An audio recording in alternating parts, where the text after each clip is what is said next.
Let's just examine that idea that you just floated past us there, that the United States is serious about potentially using military force to seize Greenland. Were that to happen, how would your country respond?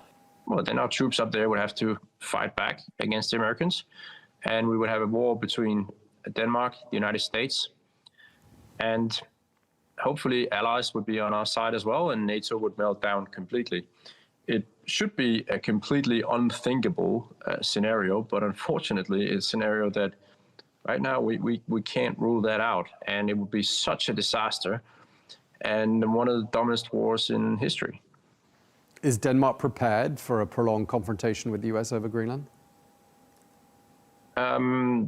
We're fully aware of the size difference between our countries.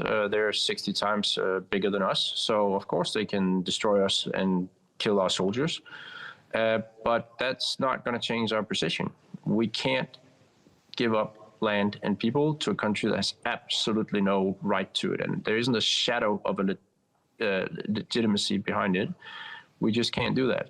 So we will oppose this with everything we have, and it doesn't matter if we're threatened with tariffs or military invasion or nuclear weapons. That's not going to change our position. We're not giving in to that. We want to talk to the Americans about what we can do for them in Greenland. The door is wide open. If they have concrete mining projects in mind, they're more than welcome. And as I said before, the military access has already been given them, so they can actually have as many bases up there as they want as well.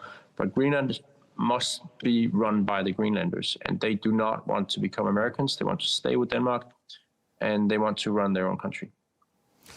Would you say, I mean, you're speaking to us from the Danish parliament, would you say the entire political establishment, the whole spectrum of Danish political parties and politicians and Danish society are fully united when it comes to this issue of Greenland?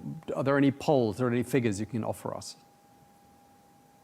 We're completely united in the parliament, where we have 179 members, including some from Greenland.